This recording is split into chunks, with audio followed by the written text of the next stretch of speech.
Coming Back is a listener-supported podcast. To support the show and get exclusive access to podcast swag, giveaways, private grief hangouts, and more, head on over to patreon.com/Shelby Forsythia.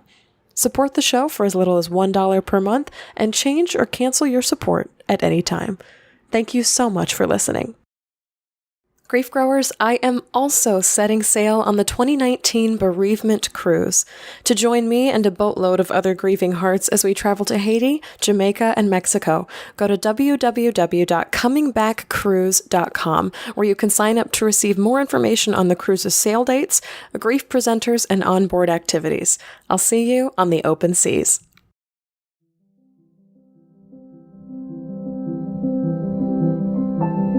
Hi there, and welcome to Coming Back, a podcast about coming back to life after loss. On today's show, I'm talking to Cathy Cheshire, master grief coach and author of Thriving After the Death of a Child, about her lifetime of losses and the tools that she uses to reframe how she thinks about grief and loss. Also on the show today, I'm talking about the role of intuition in grief.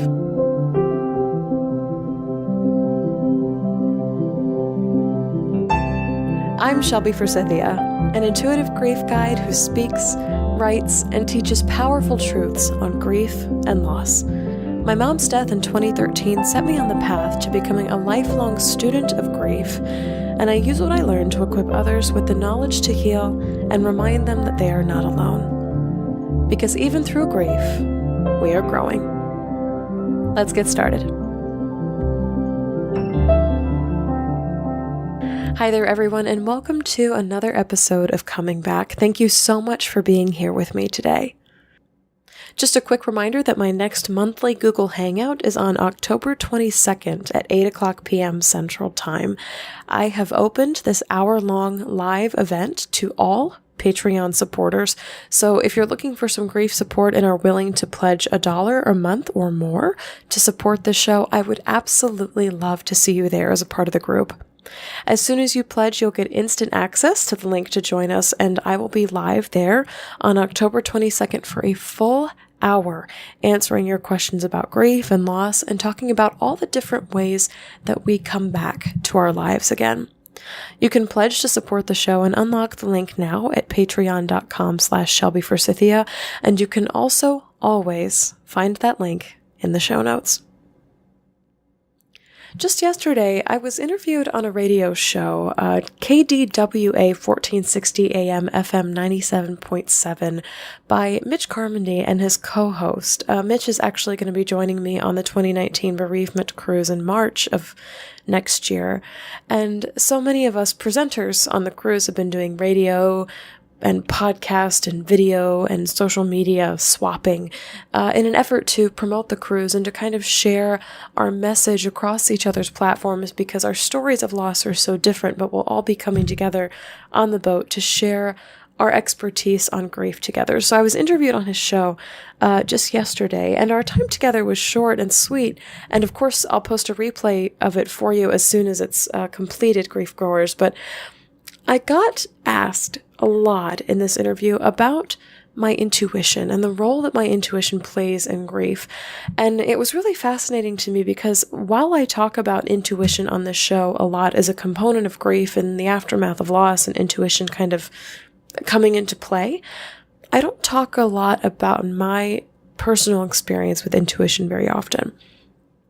So I call myself an intuitive grief guide. And I call myself that because what I do, or what I think I do, I suppose, I'm laughing at myself as I say this out loud, is a combination of logistical tools, things you can put your hands on, and energy, the things you can't really put your hands on. I touched on this dichotomy a little bit when I spoke to Sharon Ellers on her Facebook Live series, which is called Grief and Healing Corner. You can find our interview there on her page.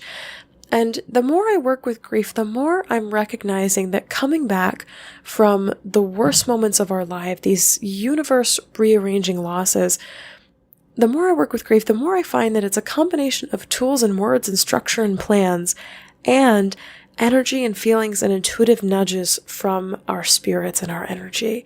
So the magic of coming back, the spark of coming back, and kind of the rekindling of some life and some vibrancy in our lives, and feeling like we've started to take direction down the path of coming back, that happens when we act on what our hearts want from us, the intuitive component, and we're able to put words and a framework around it. So kind of like the logical, verbal brain component. So for me, an intuitive grief guide is somebody that can see and mark the way through loss. There's the component of guiding, of knowing the way, of having been there before.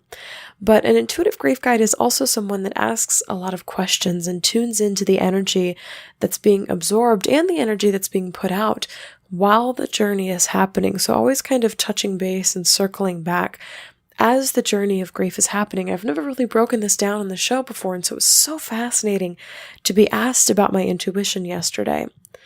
So intuition to me, as an intuitive grief guide, as someone who has experienced the emotions and just the experience of grief, I found that it's a delicate balance of both guiding and listening.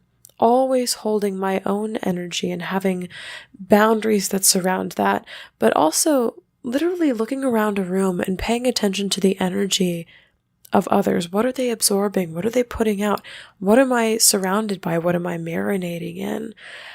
I hope you'll listen to this interview, grief growers. It was really interesting to me and eye-opening to me, because as I was being asked these questions, they weren't your typical, share with us your loss story. What's one thing that helped you come back? What will you be presenting on the Bereavement Cruise? It was, how does your intuition work? How is it different, before and after the loss of your mother? I was asked to explain my intuitive gifts in a way that I've never been asked to elaborate on them before. And I was pleasantly surprised by the words that came out of my mouth to define them, because in some ways words fail. It's very much an energetic experience to be an intuitive creature. I know a lot of you can identify with this. But to put them into words and to be on a radio show being asked about intuition was just so cool and so fascinating. So I'll be sharing that with you as soon as I have the link for it. And as we go forward into the show today, see if you can find traces of my intuition coming through, or in previous episodes of Coming Back. It appears there too. It shows up in the way I interview, where I'll start saying things like, I'm curious about, or can you talk more about XYZ?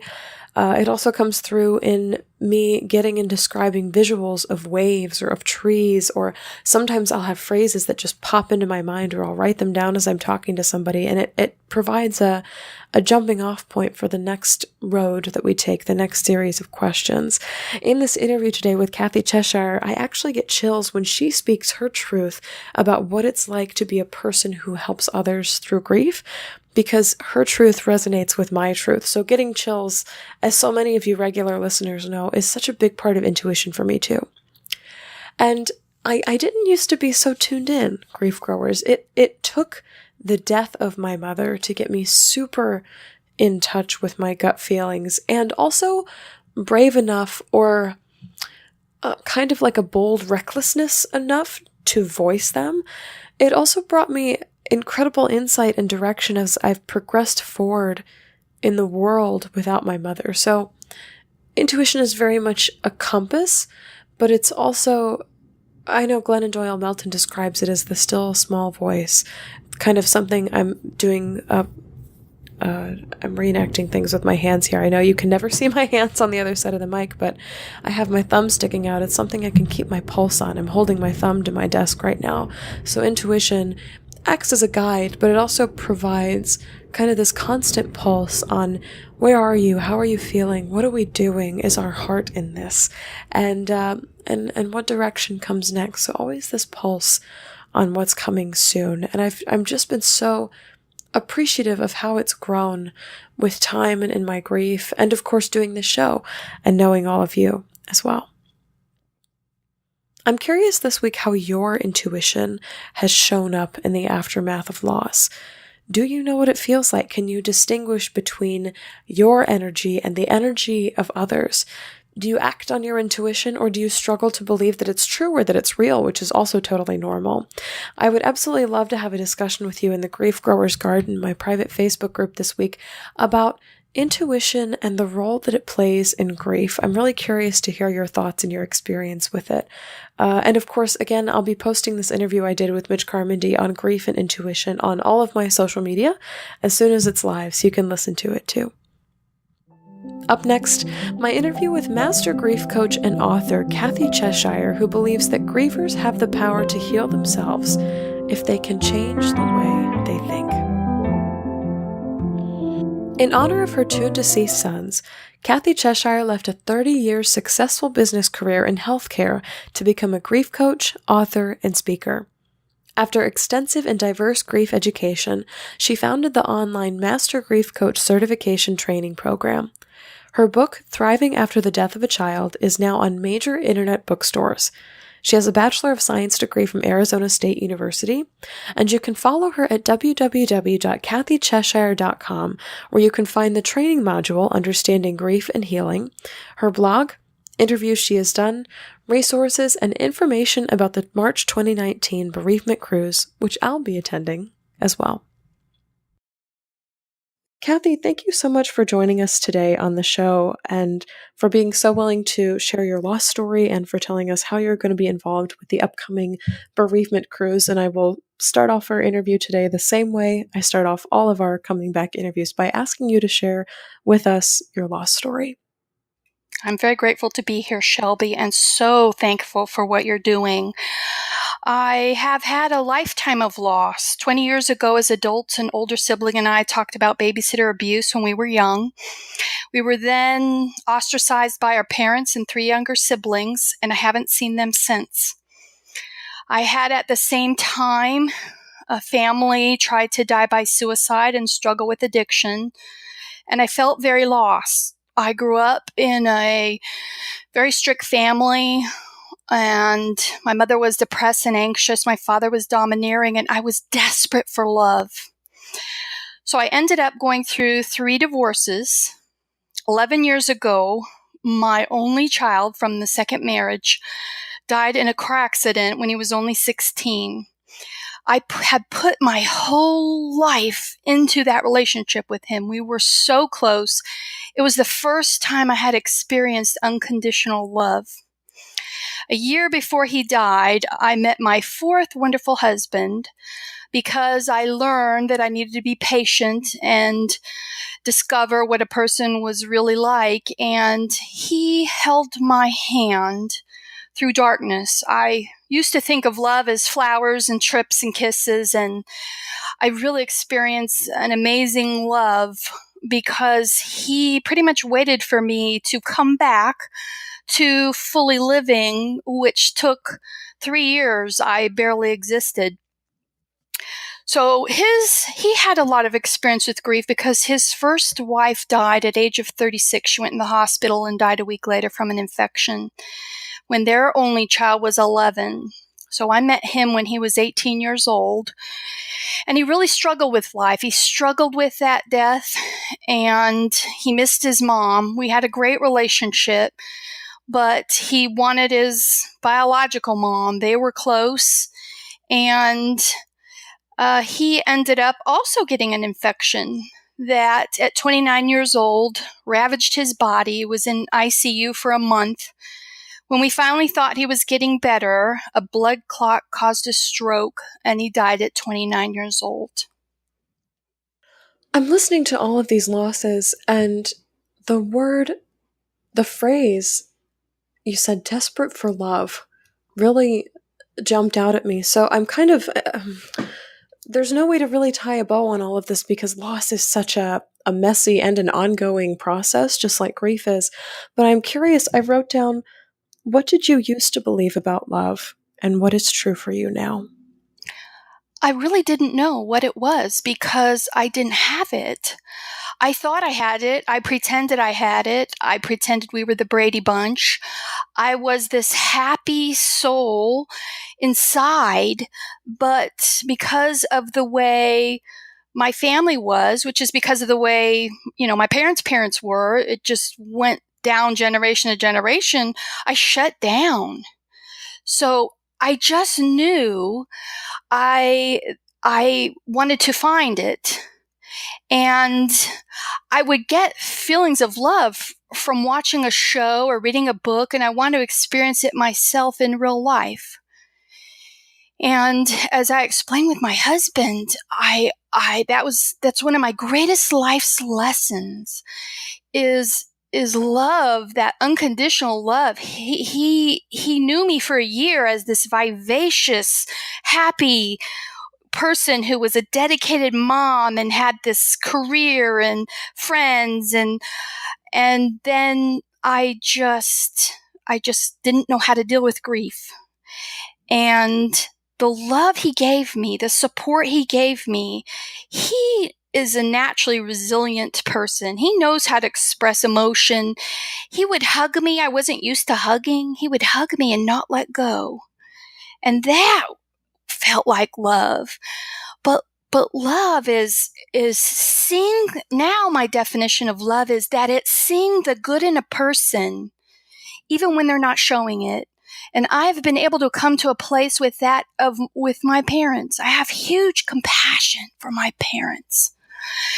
And I see that they never were taught how to love. I imagine what their childhood was. I don't know why I was born so motivated to figure it out, but that's okay. I think life's about love. And I think we can find a loving space for anybody, anything, any situation. And it's just really contributed to how amazingly I thrive after all this loss. I wrote down what you said. Love is seeing the good in a person even when they're not showing it. And yes. This is a new definition of love for me. So my mind is kind of like, pardon me while my mind gets blown on the other side of this microphone. I'm curious to talk more about your childhood and coming back from that experience. I know the first question was kind of a listing off of your losses, but it sounds like you and some or all of your siblings experienced abuse at the hands of a babysitter and were not believed. And I kind of want to go into something that often happens in grief stories, which is being punished or ostracized for telling the truth of an experience. It's a horrible feeling. It feels I had to let it go, trying to figure it out. But it really was my first experience with grieving those still alive. Oh, good phrasing. Yeah. Mm-hmm. Grieving those still alive is what I had to do, because I couldn't shut down and just pretend and go back to being that robotic person. I wanted to heal. And healing for me didn't mean pretending nothing ever happened. And so I still can't fathom a parent denying their child. They not only called us liars, they criticized us. They dug up whatever they could to, I believe, try to make themselves feel better, because they didn't know how to support us. They didn't say one kind thing. And I was really angry for a number of years. I hated them. That was the first time I experienced hate. And boy, is that a driving force to have you figure out how to digest this in your life and go on in the way you always wanted to, being happy and having love. And it was really hard. But I've learned to only focus on what I can control. I can't control them. And if they ever approached me in a loving way, I'm there. But I had to break away because I couldn't continue to be beat down when I already was at the lowest I could be, realizing what happened. So I am in a place now where I want to help others. Nobody was there for me when that happened. Nobody except my husband was, and he didn't know how to help me in a way grief professionals would, like those that are going to be on the cruise. I didn't have any help. So it motivates me to want to help people, because I think when you're confused, the pain can be worse. It's life. Life is messy and stuff happens and people get lost. But I'm in control of my journey. And that's been the biggest lesson through all of this. It's learning how to be in control. And this is what I teach others. It's not just understanding grief. It's removing limiting beliefs. It's very hard to think good of yourself when your parents reject you, when something happened that was out of your control. I had a lot of low self-confidence that I didn't realize till I started learning about it. And some people will say, don't let anybody tell you how to grieve and don't take advice. Well, take information in as much as you can and then keep what works for you. That's how I turned my life around. That's how I got to a point where not only do I thrive, but I can't not help others. I give them information in case it will inspire them, not to do exactly what I did, but to say, wow, she shows the possibility. I can be in this low place, but I can also have a wonderful life. I love your response to this, and I'm so interested in your idea of control, being in control of your life, because there's a control that's insistent and stifling and almost like can't breathe, like too much structure kind of control. And then there's a control Yes. of like responsibility, like ownership, like the power to choose, which is something I've talked about on this podcast before.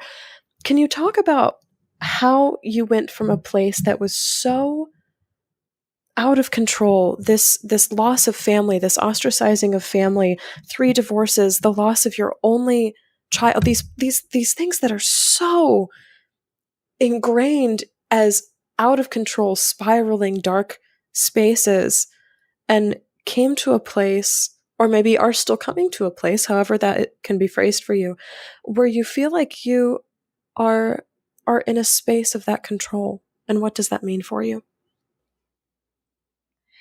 The greatest lesson I learned came from neuroscientists, not grief experts. Came from neuroscientists. Nobody ever teaches you how your thoughts work, how your mind works. And it's much simpler than people think. So we have our conscious mind and our subconscious mind. Our subconscious mind is like a supercomputer, and it keeps track, some think before you were born, of every single experience you've ever had. Then there's your conscious mind, which is mindfulness and the things you're aware of. This is your free will. This is the gift you've been given to be in control of your life. So when I started thinking, I hate my family, I hate my family, I hate my family, I built a pattern in my subconscious mind.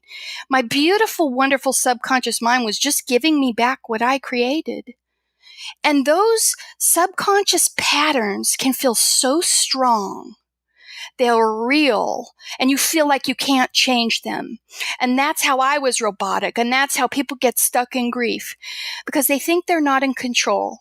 When I learned, waving through the neuroscientist scientific language, when I learned that all I had to do was create new patterns that I wanted, that those unhealthy, unconstructive thought patterns would fade into my unconscious mind.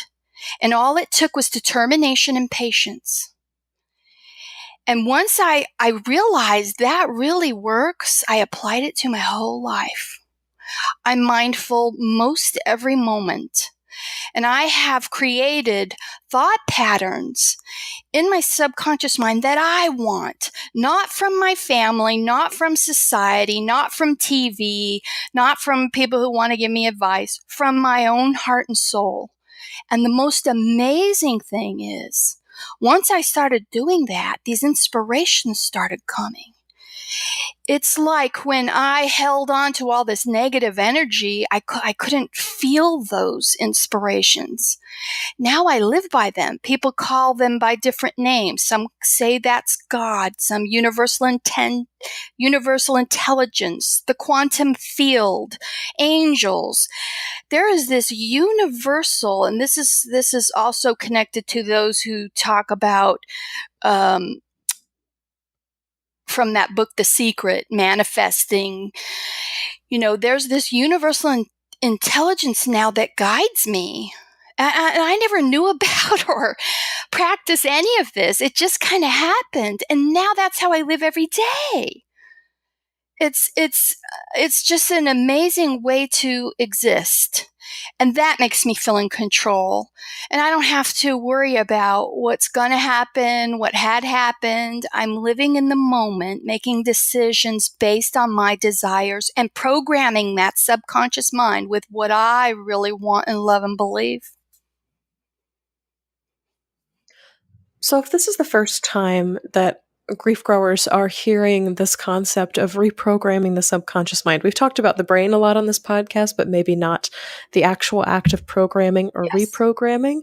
What are some first steps that they can take to maybe either recognize these stories, these beliefs that they're telling themselves, and or start to shift them to a place where they feel like they have more control over these thoughts? This is something that I refer to as mind circling, and grief growers will have heard me say that before. What I teach people to do is pay attention to especially their idle time.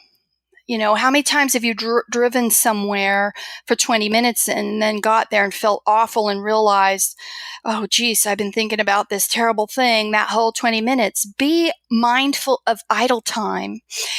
And then have some sort of reminder when you're first starting to do this. You can set an alarm. You can use Post-it notes. You can tie a string on your finger. You got to get into the habit of being mindful. And then when you are paying attention, I use the trigger of not feeling well to why am I not feeling well? It's always an unconstructive thought. So oftentimes we have certain thoughts, and I say unconstructive because instead of positive and negative, someone recently, I'm reading a great book, calls it flowing thoughts or resisting thoughts. However you want to look at it, what thoughts are hurting you? What thoughts can you prove or not prove that are true? What thoughts are causing you suffering? And you can make a list of those. Then to change that subconscious pattern, you've got to be prepared. Now, when those old thoughts you don't want aren't from your own desires, when they come up, embrace them. Don't fight them, because what you resist persists. So that thought comes up, but you're in control of your mind, and you can practice this. Think of someone you love. Think of someone who frustrates you. You can control what you choose to think about.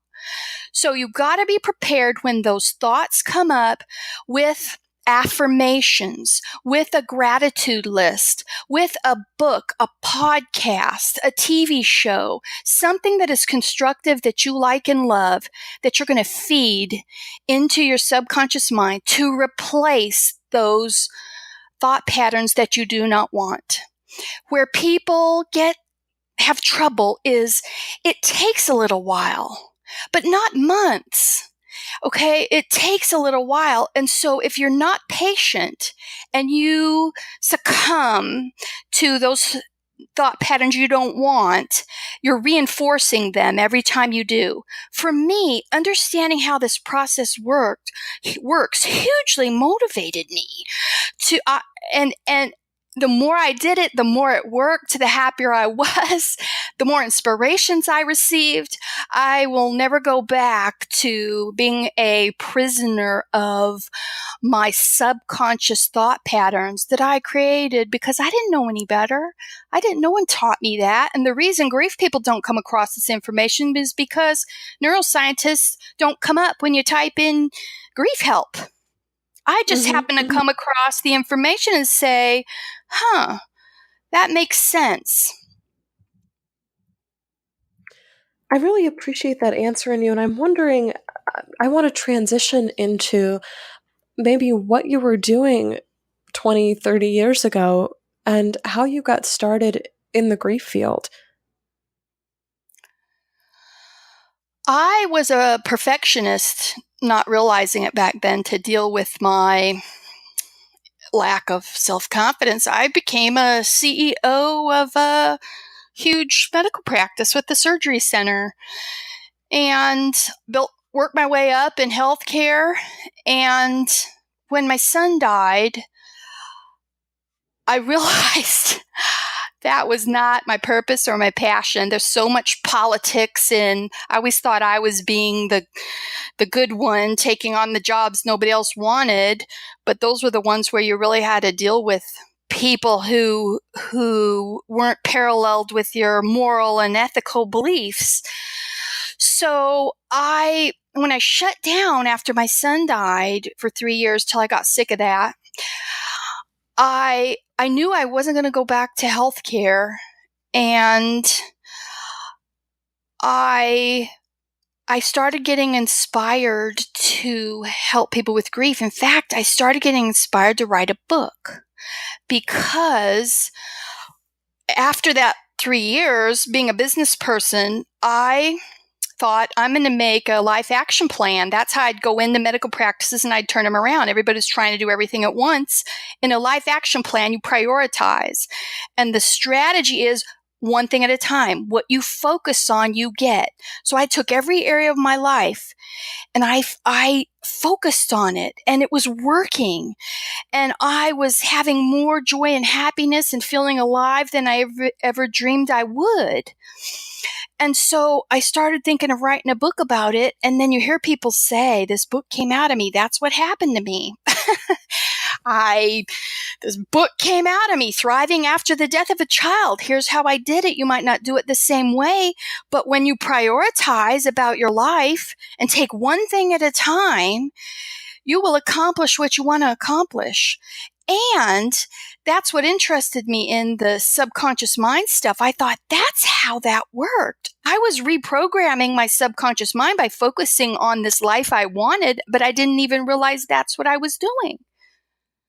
So I, like you have said to me before, I want to help provide to others resources, support, inspiration that I didn't have, and I know would have prevented me from those 3 years that I was really self-destructive. I just didn't care about life. I didn't want to live. I was too afraid to die. I love it. And people will ask me, isn't that stressful? Isn't helping people with grief, isn't that depressing? It is the most wonderful, rewarding. I have goosebumps right now. It is my purpose. It is my passion. And I just love playing a small part in giving people back to themselves. Oh, say that again. Say that again. That was so beautiful. I love playing a small part of giving people back to themselves. Woo! I'm like cheering over here. This is wonderful. That gave me chills, because in grief there's such a stigma of, okay, who can fix me? Okay, who can make this all better for me? Okay, who can make this go away? And I'm like, no, that's not why I'm here. I'm here to remind you that you're still here. Yes, and you're powerful. Wow, that was so well phrased. That was amazing. That's going to be my huge takeaway from this. That just brought me so much joy. Oh my gosh. People have the power to heal themselves. We just tell ourselves things that aren't true. I can't have joy again. I can't get over this. It's not about getting over it. It's about continuing to live as we're supposed to live. No matter what happens, life's unpredictable. It absolutely is. And there's no guaranteeing. I tell folks on the podcast all the time, I said, I will never promise you that life will be better after loss. I can tell you it will look different, and you have a lot of power in how that looks. But in terms of making it better, you don't know when grief will strike again, and will totally disassemble your life. So really quickly, before we get into how you got involved with the bereavement cruise, I just have one last question, and that is, how do you take these affirmations and this mental rewiring with you into a world that is so focused on fear and on uncertainty? I've had to learn that I have to avoid certain things. So I used to think, I was born a sensitive, loving person. I feel energy. Some people call that an empath. And I learned, thanks to Dr. Judith Orloff, that being a sensitive person is a blessing. I used to try to teach myself to be hard, and I can, you know, I can watch that movie and watch that news show, and I protect myself now. And I go where it feels right. And sometimes that's a woman who fell and is laid on the ground in front of a restaurant I'm walking into. And while she's terrified, waiting for 911, I'm holding her hands and letting her talk to me. And other times it's saying no to something that's unconstructive for me to listen to, be a part of. And that for me, where I am right now in my life, is balancing that is something that I'm super focused on. I still work on the listening to myself and not what others think I should do, think, be. And it really makes a huge difference in my life. I say no to things I used to feel I had to say yes to everything. So it sounds like a lot of it is setting healthy boundaries, but also remembering that not everything that exists out there in the world is for you. Exactly. And it's healthy boundaries for me, and yet respecting others' boundaries. I don't have to be like my husband, who can, watch horror movies and play Call of Duty video games. I focus on what works for me. And that, again, is being mindful of what's making me not feel right. And is this something that I want to be doing right now, or do I need to exit? If I were to bring my mother into this conversation, she is like me. She's like, I need a lot of fluff. And I'm in that camp too. I can't take a lot of, horror movies, even like Criminal Minds, anything that's like Yeah. these situations. I'm like, I can't sleep for like 3 days now as a result of this. So yeah, it's having to install a loving filter on your brain is Yes. something that definitely You has got to it. happen.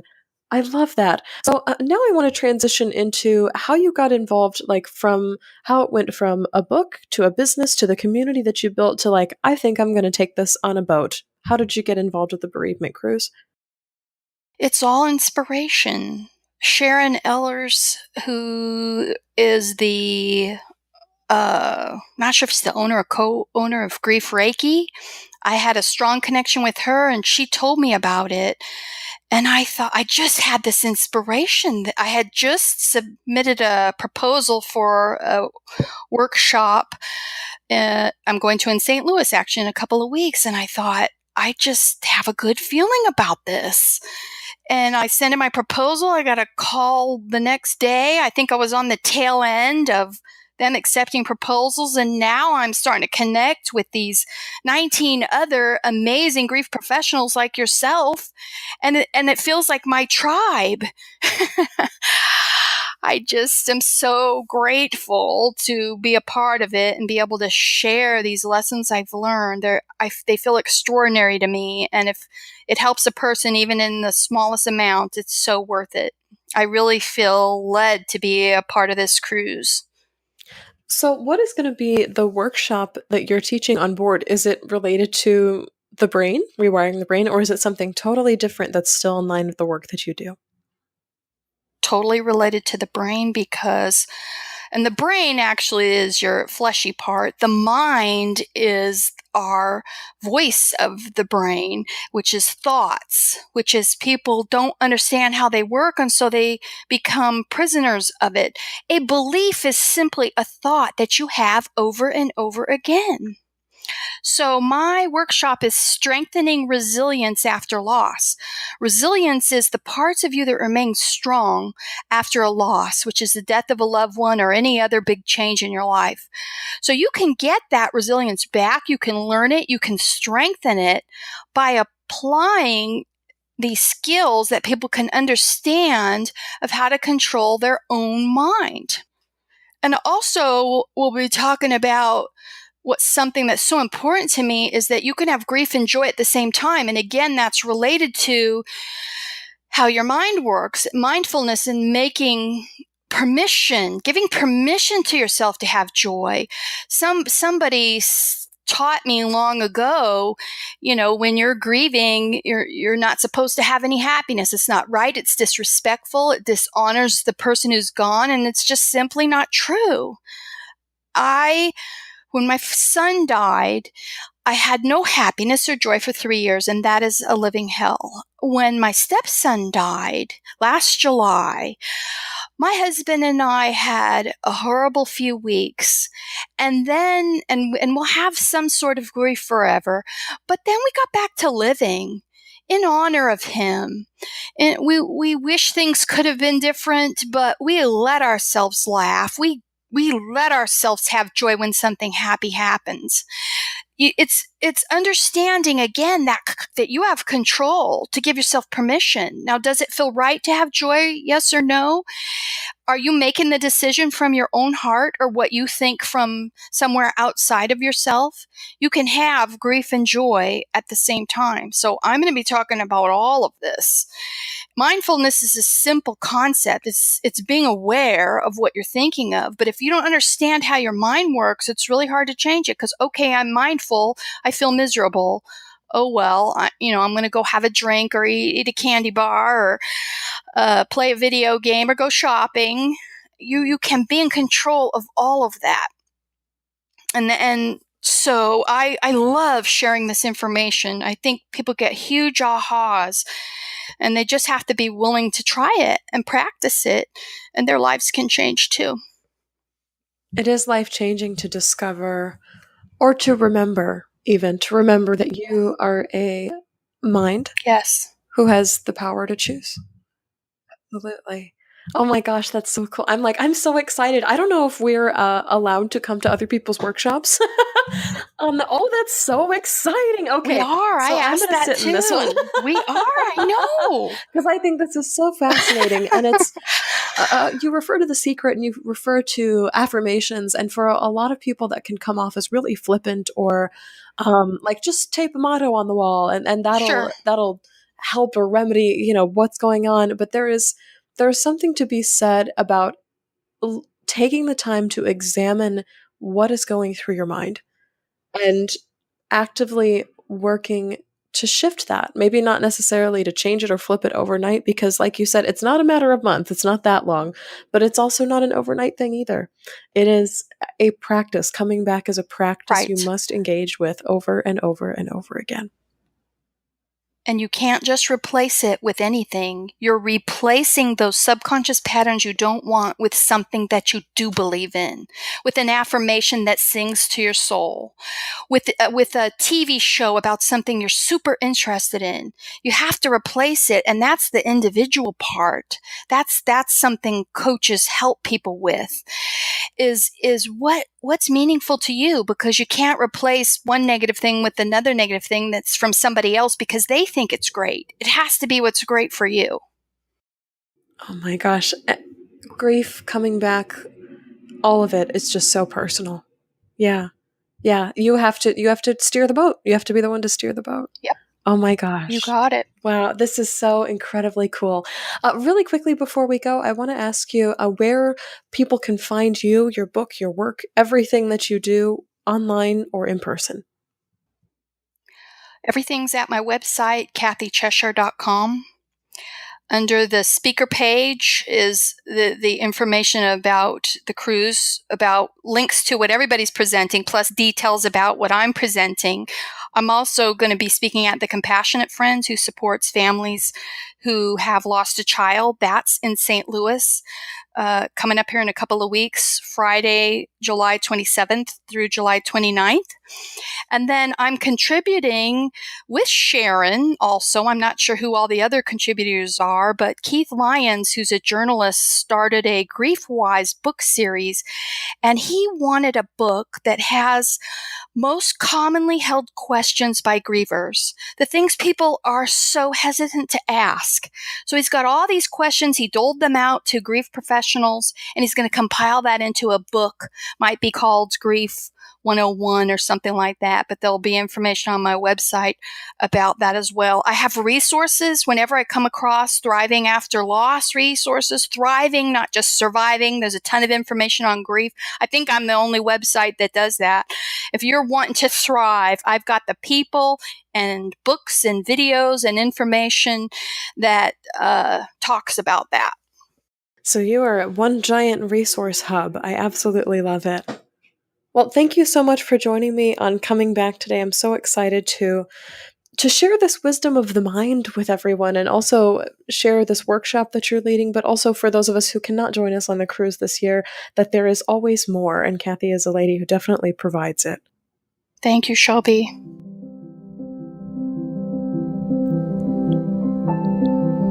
So that's all for this episode of Coming Back.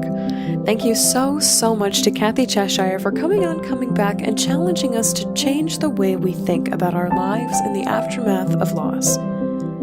Cathy came back by acknowledging her identity as an empath, redefining what love means, and by developing mindfulness tools that helped her reshape her thoughts post-loss. You can find a link to Cathy's website in the show notes.